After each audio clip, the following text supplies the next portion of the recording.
দাদা আমি তো এইচএস পাস করে গেছি, প্যারামেডিক্যাল করতে চাই, মোটিভেশন দিন না। চাই, তাই তো? ঠিক আছে, শোন, প্রথমে সবসময় লক্ষ্য বড় রাখতে হবে। তোর অকাত থাকুক আর নাই থাকুক, লক্ষ্য সবসময় বড় রাখবি, ঠিক আছে?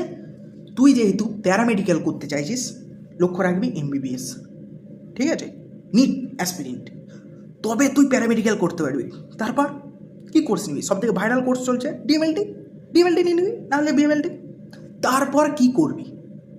চাকরি না, অত কম পয়সা থেকে চাকরি করবে? 15,000 টাকার চাকরি, 10,000 টাকার চাকরি, এত স্টুডেন্ট বেড়ে গেছে, সালা ওর থেকে বেশি মাইনেও বাড়াবে না। তুই কী করবি?